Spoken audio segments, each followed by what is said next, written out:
Hello साथियों, बहुत बहुत स्वागत है आप सभी का वैशाली एचडी एकेडमी में। दोस्तों, आज साइंस का एक ऐसा टॉपिक जो कि बहुत ही इम्पोर्टेंट है, जो कि बायोटेक्नोलॉजी से संबंधित है, जीन मैपिंग। साथ ही साथ दोस्तों, आज हम जीन मानचित्रीकरण और जीन थेरेपी के बारे में पढ़ेंगे। देखिए, क्या होता है जीन मानचित्रीकरण। सबसे पहली बात आपके दिमाग में आ रहा होगा कि आखिरकार जीन किसे कहा जाता है, ये जीन है क्या। दोस्तों, यदि हम जीन की बात करें तो देखिए, मनुष्य जो है, मनुष्य की वंशगति का वाहक किसे कहा जाता है, गुणसूत्र को कहा जाता है। मनुष्यों में जो वंशगति का वाहक किसे कहा जाता है, गुणसूत्रों को कहा जाता है। और जो गुणसूत्र बने होते हैं, जो गुणसूत्र जिससे बना होता है, वो उसे क्या कहा जाता है, जीन कहा जाता है। जो सबसे सूक्ष्मतम इकाई है दोस्तों, एक पीढ़ी से दूसरे पीढ़ी में स्थानांतरित होने की, वह है गुणसूत्र। और गुणसूत्र जिससे बनते हैं वह क्या है, जीन है। याद रखेंगे। आखिरकार जीन मानचित्रीकरण क्या है दोस्तों। हमारे शरीर में कोई भी, देखिए, प्रत्येक मनुष्य के शरीर में कुछ ऐसे गुण होते हैं जो उसके पितामह, उसके पिताजी, है ना, जो क्या होती है, पीढ़ी दर पीढ़ी क्या होती है, ट्रांसफर होती हैं, जिन्हें क्या कहते हैं, हम गुणसूत्र कहते हैं। और ऐसे ही दोस्तों, इन्हीं गुणसूत्रों में क्या होते हैं, जीन होते हैं, जो कि विभिन्न प्रकार के व्यक्ति के हाव भाव प्रकट करने के लिए, साथ ही शारीरिक बनावट के लिए या रोगों के लिए उत्तरदायी होते हैं। तो बहुत सारे ऐसे जीन होते हैं जिनका कार्य क्या होता है, अलग अलग प्रकार का होता है। कई ऐसे जीन्स होते हैं जैसे कि ऑन्कोजीन्स, जो कि कैंसर के लिए उत्तरदायी होता है। कुछ ऐसे जीन्स आजकल डाले जा रहे हैं बच्चों में, जिससे जिससे कि क्या बनेगा, आर्टिफिशियल, या फिर एक कह सकते हैं कि एक आर्टिफिशियल बच्चा बनेगा, है ना। तो दोस्तों, ऐसे ही शरीर में विद्यमान जीनों का पूरा नक्शा तैयार कर लेना ही क्या कहलाता है, जीन मानचित्रीकरण कहलाता है। यदि बिल्कुल सरल शब्दों की बात करें तो शरीर में विद्यमान जीनों का, कि कौन सा जीन कहां पर है, किस जीन व्यक्ति के किस रोग के लिए उत्तरदायी है, और ऐसा ही पूरा नक्शा तैयार कर लेना ही क्या कहलाता है, जीन मानचित्रीकरण कहलाता है।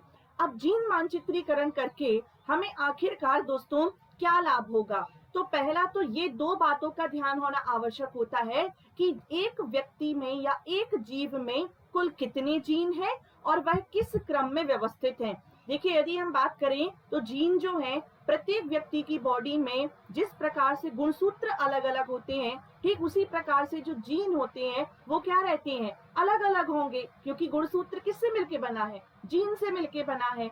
और प्रत्येक जीन का कार्य क्या होता है, एक विशेष प्रकार का होता है। तो दो बातों का जानना बहुत जरूरी है, जिसके माध्यम से दोस्तों जीन मैपिंग का लाभ प्राप्त होगा कि व्यक्ति में जो जीन है वो किस क्रम में व्यवस्थित है और किस जीन का क्या कार्य है। और दूसरा ये दोस्तों कि ये पूरा का पूरा जो जीन की संरचना है, मैपिंग करना ही क्या कहलाता है, जीनोम कहलाता है। यदि आपसे कोई एक वन फैक्ट पूछे कि जीनोम क्या है, तो आप सरल शब्दों में आंसर देंगे कि जीनों का क्या करना, जीनों का व्यवस्थित संरचना या जीनों का मानचित्रीकरण करना या जीनों का व्यवस्थितीकरण करना ही क्या कहलाता है, जीनोम कहलाता है। ये आप याद रखेंगे। जो जीन मानचित्रीकरण है, इससे भी ज्यादा कई इंपॉर्टेंट है आज के जमाने में जो एक थेरेपी चल रही है, जीन चिकित्सा या जीन थेरेपी। इसके बारे में आपको बहुत ही मैं डिटेल में पढ़ाऊंगी। ये दोस्तों टेक्नोलॉजी मेंस का पार्ट है, साथ ही साथ आजकल तो कई एग्जाम्स में जो है वो आने लगा है। देखिए, जैसा कि मैंने अभी बताया, बिल्कुल हम स्टार्टिंग से इसको समझते हैं कि कोई एक जीन है, मान लीजिए कोई एक क्या है, ये जीन है। और ये जीन जो है किसी व्यक्ति के, मान लीजिए फॉर एग्जाम्पल एक व्यक्ति की बात करते हैं जो कि जिसके दादाजी कैंसर से पीड़ित थी।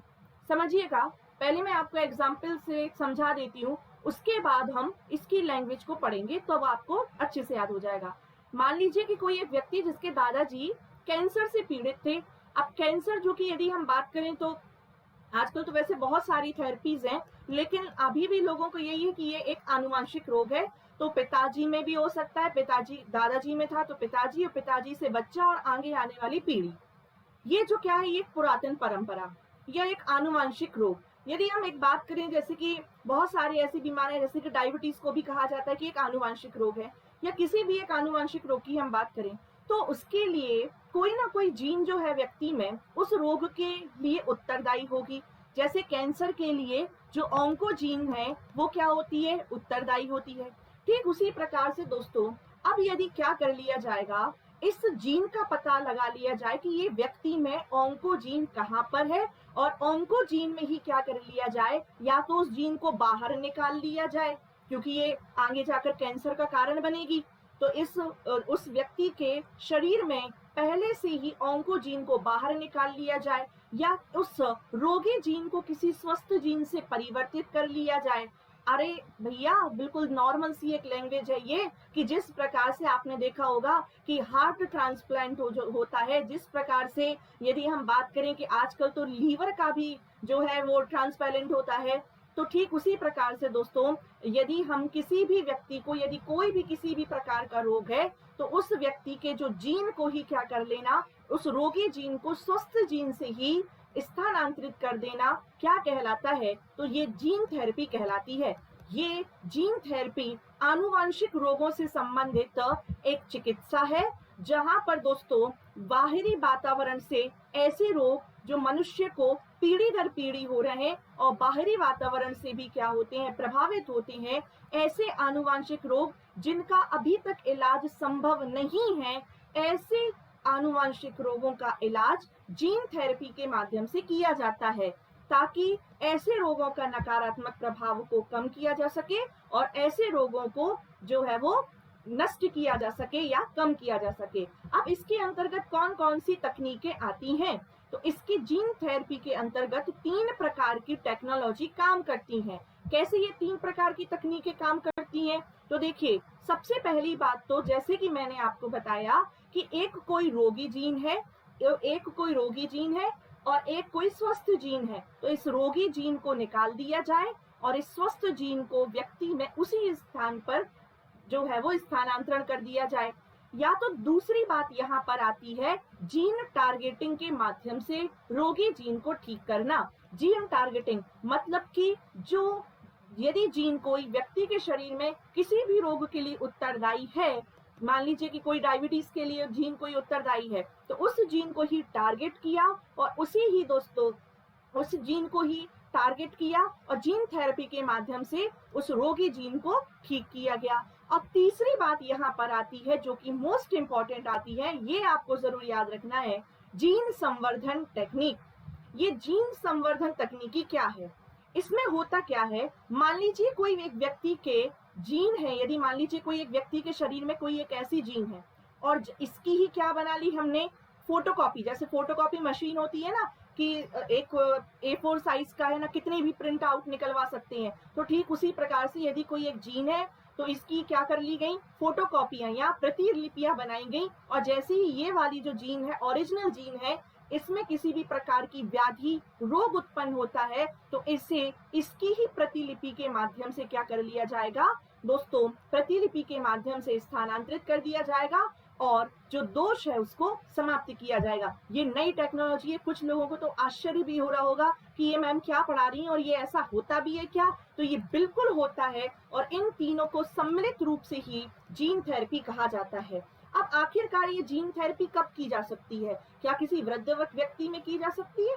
या फिर जब बच्चा होता है, या भ्रूण स्तर पर ही की जा सकती है जब बच्चा जो है वो माँ के गर्भ में होता है। अब आपका डाउट ये हो रहा होगा कि ये काम कैसे करता है, तो ये 2 स्तरों पर जीन थेरेपी का प्रयोग किया जाता है। जीन थेरेपी का प्रयोग कितने स्तर पर किया जाता है, 2 स्तर पर इसका प्रयोग किया जाता है। पहला आता है भ्रूण स्तर पर। क्या, कौन से स्तर पर, जब दोस्तों बच्चा जो है वो माँ जन्म नहीं लिया है, कहाँ पर है, माँ के गर्भ में है और जीव बनने, भ्रूण स्तर पर, लेकिन वो जो है जीव बनने के बाद, मतलब उसका जो स्ट्रक्चर है वो तो बन चुका है, लेकिन अभी व्यक्ति ने जो है वो जन्म नहीं लिया है, माँ के अभी गर्भ में ही है। और दूसरा दोस्तों यदि हम बात करें तो दूसरा एक आता है व्यक्ति के बच्चे के जन्म लेने के बाद। तो एक तो भ्रूण स्तर पर भी काम कर सकते हैं और एक कब काम कर सकते हैं, जब व्यक्ति जन्म ले लेता है। अब यदि हम बात करते हैं कि इसके जब बच्चा गर्भ में होता है या भ्रूण में होता है, तब भी इसमें दोस्तों 2 प्रकार की तकनीक या जीन चिकित्सा जो है, इसके 2 प्रकार की तकनीकों से ये काम करता है जीन थेरेपी। एक होता है एक्स वीवो और एक होता है इन वीवो। एक्स वीवो और इन वीवो क्या है, ये भी आपको 3 मार्कर में पूछा जा सकता है कि एक्स वीवो और इन वीवो क्या होता है। दोस्तों देखिए, यदि कोई जीन है जिसमें बाहर निकाल लिया जाता है लक्षित कोशिका, यदि मान लीजिए ये क्या है, देखिए मान लीजिए ये क्या है, कोई कोशिका है और कोशिका के अंदर ही क्या है, ये जीन है, तो इसे क्या किया जाएगा, इसे लक्ष्य मतलब टारगेट, लक्षित मतलब टारगेट करके इसे बाहर निकाल लिया जाए, है ना, और उसे बाहर निकाल लिया जाए और उसमें वांछित जीन या जो स्वस्थ जीन है वो डाल दी जाए और बाद में पुनः उसी कोशिका को उसी जीव में प्रत्यारोपित कर दिया जाए। तो ये क्या हो गया, एक्स वीवो तकनीक हो गया। मतलब इसमें जीन को बाहर निकाला जा रहा है और फिर उसके बाद में स्वस्थ जीन को उसमें रोगी के शरीर में या जीव में प्रत्यारोपित किया जा रहा है और रोग का निदान किया जा रहा है। अब दूसरा आता है, इसके विपरीत आता है एन वीवो तकनीक, है ना, इन वीवो तकनीक। इन मतलब क्या होता है, अंदर, और इन मतलब क्या है, अंदर। और कैसा मतलब अंदर, कि यहाँ पर दोस्तों कि जीन को बाहर नहीं निकाला जाता है, जीन को सीधे, जो चिकित्सकीय जीन है, सीधे रोगी के शरीर में प्रत्यारोपित की जाती है। ऐसी जीन, यदि मान लीजिए कोई भी ऐसी जीन है जो कि ऑन्कोजीन है, जो कि क्या कर रही है, कैंसर के उपचार, कैंसर का क्या कर रही है, कारण बन रही है, तो इसमें व्यक्ति की ऑन्कोजीन को बाहर नहीं निकालेंगे, बल्कि इसमें व्यक्ति के शरीर में ऐसी कोई जीन डाल दी जाएगी, ऐसी कोई दोस्तों यदि हम बात करें कि ऐसी कोई जीन डाल दी जाएगी, थेराप्यूटिक जीन्स डाल दी जाएंगी, चिकित्सकीय जीन डाल दी जाएंगी, जो सीधे व्यक्ति के शरीर में जाएंगी और उस रोग का जो कारण बनने वाली जीन है उसे हराकर जो है व्यक्ति को स्वस्थ करेंगी। और साथ ही साथ दोस्तों यदि हम बात करें इसमें कि बहुत ही इंपॉर्टेंट होता है ये जो जीन थेरेपी है, आजकल के टाइम पर ये बहुत, देखिए विदेशों में तो कई कारगर हो रही है, जिसमें क्या किया जाता है, जिसमें दोस्तों यदि हम बात करें कि जैसे कि रक्त तंत्रिकाओं की चिकित्सा के समय ऐसे जीनों को जो रक्त का थक्का जमने से रोकती हैं, तंत्रिका कोशिका के डीएनए में प्रवेश करवा सकते हैं और रक्त को जमने के खतरे से रोका जा सकता है। मतलब कि यदि ऐसा कोई जीन है जो कि रक्त का थक्का, है ना, रक्त का थक्का नहीं बन पा रहा है, जैसे कि शाही बीमारी, हीमोफीलिया की हम बात कर रहे हैं, है ना, कि जिसमें रक्त का थक्का नहीं बन पा रहा है, तो इसमें होगा क्या कि ऐसी किसी भी हमने जो नर्वस सिस्टम को हानि पहुंचा रहा है, यदि रक्त का थक्का नहीं बना तो हमारा पूरा का पूरा जो नर्वस सिस्टम है वो क्या हो जाएगा, खराब हो जाएगा। तो उसमें क्या करेंगे हम पहले कि डीएनए में ही किसी जीन को, ऐसी जीन को डीएनए में प्रवेश करवा दिया जाएगा, जिसके माध्यम से क्या होगा कि जो रक्त को जमने का जो खतरा है ना, वो क्या हो सकता है, दूर हो सकता है। अब इसका सकारात्मक पक्ष क्या है, तो जीन थेरेपी के ये क्वेश्चन बिल्कुल आप अच्छे से इसको नोट डाउन कर सकते हैं और पीडीएफ के लिए आप टेलीग्राम चैनल को ज्वाइन कर सकते हैं, वैशाली एचडी एकेडमी। और देखिए जीन थेरेपी के सकारात्मक लाभ क्या है, तो स्थायी इलाज है, बार बार आपको, है ना, कीमोथेरेपी या रेडियोथेरेपी में आपको बार बार जाना पड़ता है, इसमें जो है वो एक ही बार का इलाज हो जाता है। गंभीर बीमारियों का इलाज है जो इससे संभव है, आनुवांशिक बीमारियों का इलाज संभव है, प्रारंभिक अवस्था में ही रोग की पहचान, क्योंकि भ्रूण अवस्था में ही जब माँ के गर्भ में है, भ्रूण अवस्था में है, तो पहले ही जब किसी रोग की पहचान कर ली जाएगी तो व्यक्ति को जो है वो आगे के जीवन में कष्ट नहीं सहना पड़ेगा। तो आरंभिक अवस्था में ही क्या हो जाएगी, रोग की पहचान हो जाएगी। तो स्थायी इलाज है, आनुवांशिक रोगों का इलाज है, गंभीर बीमारियों का इलाज है, प्रारंभिक अवस्था में ही रोग की पहचान हो जाती है। अब आखिरकार इनकी सीमाएं क्या है दोस्तों, दीदी देखिए कोई भी चीज है यदि वो लाभकारी होती है, यदि कोई पॉजिटिव है तो उसका नेगेटिव पॉइंट भी आता है। ये तकनीक बहुत ही महंगी है और उच्च मानव संसाधनों का प्रयोग वाली तकनीक है। हर कोई इसे जो है, हर कोई व्यक्ति, यदि आज किसी हम कस्बे की बात करें या किसी गांव की बात करें तो क्या वो जीन थेरेपी के बारे में जानेगा, है ना। अभी भी लोग पढ़ रहे होंगे तो उनको भी लग रहा होगा कि क्या ऐसी भी कोई थेरेपी होती है। तो ये जो है ये महंगी है और उच्च मानव संसाधनों के प्रयोग वाली तकनीकी है। दूसरा, जीन के बारे में ही जानकारी अपर्याप्त है, क्योंकि इस पर जो आने वाला लेक्चर है मेरा, ह्यूमन जीनोम प्रोजेक्ट, बहुत ही इंपॉर्टेंट है। ह्यूमन जीनोम प्रोजेक्ट आगे आने वाली जो नेक्स्ट वीडियो है जो कल डलेगी दोस्तों, उसमें मैं आपको पढ़ाने वाली हूँ कि कैसे आज अमेरिका के कितने सारे वैज्ञानिक, हजारों वैज्ञानिक इसी का पता कर रहे हैं कि आखिरकार मनुष्य के शरीर में कितनी जीनें हैं और कौन सी जीन है किस रोग के लिए उत्तरदायी होती है।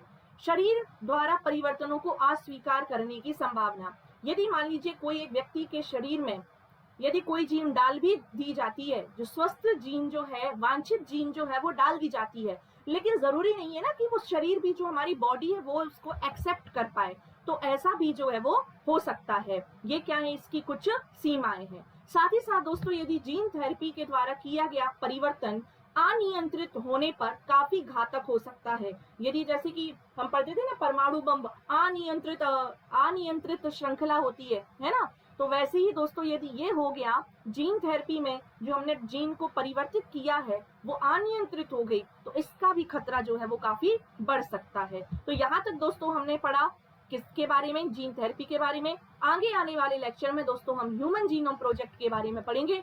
इसी के साथ मिलते हैं कल। जय हिंद, जय भारती।